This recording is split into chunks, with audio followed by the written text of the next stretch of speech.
Hypercosmic Infinitude. By J. W. Steele. Lucian Blackstone stared at the blueprints of his rocket, dreaming of the day it would carry him to his life's ambition. He'd purchased a sprawling underground missile silo near the border of the Adirondack Mountains for $1 at a government surplus auction. The former ICBM bunker was now a maze of wires, machines, and half-finished constructs. It had taken years and a sizable fortune to retrofit the Cold War relic into a functioning launch pad. Through groundbreaking innovations in monopolizing the global pharmaceutical industry, Lucian had amassed a fortune greater than he could ever spend. But as the years passed, he'd grown increasingly reclusive, distancing himself from any kind of meaningful human contact. After his third divorce, he became totally withdrawn, retreating into a world of solitude where human connections reduced to a burden of necessity. Advanced AI technologies managed every mundane aspect of his life, leaving him free to focus entirely on his obsession, the discovery of the mysterious, ancient artifact buried on the dark side of the moon. He first learned of the legendary relic known as the Crown of Dominion years ago from an article he read in the New Yorker. Knowledge of the treasure had been concealed within the highest orders of the occult, and shrouded in secrecy, its existence was hidden from all but the most enlightened members of the shadowed cabal. Egyptian tomb raiders unearthed ancient scrolls from a long-forgotten pyramid buried deep in the sands of antiquity. The fragile parchments, over 10,000 years old, chronicled the history of the Crown of Dominion, its immense power, and the secret of its hidden resting place. These rare and forbidden relics surfaced on the dark web, with an asking price of $20 million. Without hesitation, Lucian secured them the moment they were listed, knowing they held the key to his obsession. The hieroglyphs spoke of the crown's origin, as being created by God, and hidden by the Telesti in as a vast crater, on the far side of the moon. The ethereal artifact had been secured in a temple, located in the desolate lunar caldera, modern astrologers referred to as the Aitken Basin. The Telesti, a primeval race revered as guardians of cosmic balance, recognized the crown's immense power, and its potential for galactic tyranny, if it fell into the hands of those ignorant of its inconceivable authority. They deemed it too dangerous to remain accessible to an emerging species, like humanity. In their final act of benevolence, before departing this universe, they concealed the crown in a temple within the desolate crater, near the moon's south pole. After having done this, they vanished into the finer densities, beyond this cosmos, of time and matter, and were never heard from again. According to the ancient chronicler, the Crown of Dominion bestowed godlike power upon its sovereign, and the ability to shape reality itself. Its benefactor could control completely the thoughts and will of anyone he chose, and they would be entirely oblivious to his influence. For years Lucian imagined what it would be like to wield such power, and rise above the petty constraints of humanity. With control of the crown, he would no longer have to contend with the stubborn will of others, or the endless machinations of power and wealth. To become the king of the world obsessed his thoughts, and the idea of dominion over the will of men enslaved his mind. In the beginning Lucian scoffed at himself, a billionaire chasing fairy tales in the vacuum of space. He marveled that so many dismissed the idea of the divine outright. He didn't blame them. At best, he was an agnostic, but after decades of contemplation, he arrived at the understanding, if there is a God, it is I. The journey to the moon was as silent and cold as he'd imagined. Encased in the cockpit of Aegis, his custom-built spacecraft, Lucian watched Earth shrink to a blue gem in the infinite black. The onboard AI, a clinical and emotionless voice named Helios, provided the necessary updates and telemetry. Approaching lunar orbit, Helios intoned. Lucian's hands tightened on the controls. The dark side of the moon loomed ahead, a vast shadowed expanse that swallowed light like a whirlpool. "Initiate descent," he said. "The landing site is unverified," Helios reminded him. "Just do it," he barked. Touchdown was rough, the ship's systems struggled against the jagged terrain, and the lack of discernible telemetry. When the dust settled, Lucian ignited the intense lunar beacons, and stared out at a desolate landscape. A faint shimmer in the distance caught his eye, a fissure in the ground, unnaturally geometric, with a beacon that flashed like a guiding star. He donned his Terra suit, and stepped down the ladder of the command module. His boots crunched on the lunar regolith, as he approached the monolith, cloaked in eternal shadow. The ancient shrine, an unearthly blend of alien geometry and timeless grandeur, pulsed faintly with a resonance that seemed alive. The hieroglyphs on the exterior, and the totems, on the doors, confirmed he had found the legendary Temple of Telesti. The portal hissed, and he entered in. Within the immense chamber, upheld by towering obsidian pillars, the crown of dominion gleamed with an air of regal majesty. It sat atop an intricately wrought golden pedestal, its crystalline surface shimmering with ever-changing prismatic hues. The sensors in his Terra suit confirmed the atmosphere was inert, and Lucian removed his helmet. His gaze fixed on the prize before him, his hands trembled as he approached the sacred icon. A surge of triumph flooded his mind, sending a shiver of exhilaration through his nerves.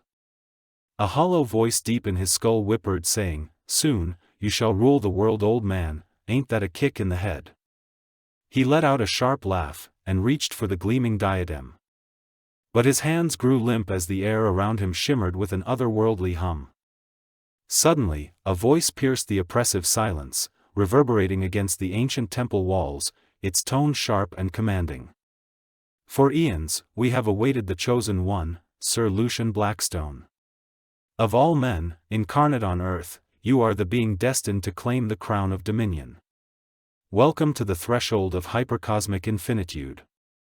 You have traversed the stargate, and entered a density beyond the bounds of time and decay. From this moment, you are immortal, graced with the splendor of eternal life. At last, our vigil is fulfilled." The voice, both singular and layered, emanated from the towering effigies that lined the chamber, their stony faces aglow with a ghostly light. Their unblinking gaze locked upon him. The voice spoke once more. "Step forward, Sir Lucian Blackstone, and claim your place among the immortals. The world awaits your command." Lucian froze, the magnitude of the moment settling over him like a lead weight. He tried to speak, but his voice faltered. "The crown is yours," the Telesti masters intoned, their resonance filling every crevice of the chamber. "You will know eternal life, dominion over this solar system, and the power of godhood. Your thoughts shall become reality, and your will shall shape existence. Yet be warned, to wear the crown is to bear its weight. For the power of a god is not without consequence. You can never die, but your body is ephemeral. Do you wish to become immortal?" Lucian's lips twisted into a sly grin. What were their warnings, but meaningless echoes? The voice in his mind surged with defiance. "Consequence, I am Lucian Blackstone, a man like no other. I command global corporations. Billions of lives depend on my will. Soon, I will transcend. I will become a god, mine will be done. I'll handle whatever comes." He raised his head and said, "I accept my destiny," his voice steady with desire. "So mote it be," they declared. "May your wishes be all you ever dreamed. And may the crown of dominion serve you well." The guardians began to shimmer, their forms fading like smoke caught in a gust of wind. Where once stood the mighty Telesti effigies, now rested cold dead statues, made of stone. When they vanished, the temple grew silent, save for the steady refrain of the crown buzzing softly on the altar. Lucian stepped forward, his movement certain, his mind fixed. His hands groped the crown, as he would a voluptuous woman. It was lighter than he had imagined, yet it thrummed with cold energy, like the pulse of a slumbering storm, waiting to be unleashed. He smiled and placed the diadem around his head. For a fleeting instant, ecstasy engulfed him. Visions of infinite power and possibility swirled in his mind. He saw himself commanding planets, bending nations to his will, reshaping reality itself. He was no longer a man, he was a god. But then, came the dark side. A searing agony ripped through his skull, a torrent of knowledge, thoughts, and will that were not his own flooded his awareness. The crown burned like molten fire, its weight crushing the very essence of his soul. He fell to his knees, clawing at the artifact, but it would not be removed. The voices of humanity echoed in his mind, no longer harmonious but cacophonous, an unrelenting symphony of demands, prayers, and cries. To be God, he realized too late, was not to rule, but to serve. Every thought, every plea, every fear in the solar system now coursed through him, a ceaseless deluge that no mortal mind could endure. Lucian collapsed to the floor, his body writhing on the cold damp marble. He curled into the fetal position. His eyes stared blankly ahead, his lips murmuring incoherently. The crown remained affixed to his skull, glowing softly as if mocking him. Time passed, but the world below changed not. Without a guiding hand to wield the crown's power, the universe continued its indifferent march forward. The temple remained sealed, and Lucian lay forgotten, a catatonic husk burdened by the weight of godhood he had craved. As his mind dissolved, he searched blindly for egress from the dimension of hypersonic infinitude, but he struggled in vain, for one did not exist. Epilogue. In the year 2095, a thriving colony existed on the Moon. The lunar habitat had flourished for almost 20 years, but the unexplored reaches of the dark side still held secrets. A squadron was dispatched to the Aitken Basin, their mission simple: survey, report, return. Captain Morris had long awaited this opportunity. After 3 days they discovered the ancient Temple of Telesti. It had aged, and the interior lay in shambles. Corporal Brad raised his lunar torch, its beam danced over the crumbling floor, now littered with shattered relics and forgotten alien glyphs. "Captain, over here," Corporal Brad called. His torch fixed on a grotesque sight, the desiccated remains of a body. The corpse lay contorted and curled in the fetal position, near a massive obsidian pillar. His space gloves were shredded, fingers frozen mid-scratch, where it clawed fruitlessly at the smooth stone. Its face, twisted in silent agony, resembled a shriveled mummy, an eerie monument for the man who would be God. "Damn, somebody scalped this guy," Corporal Brad muttered.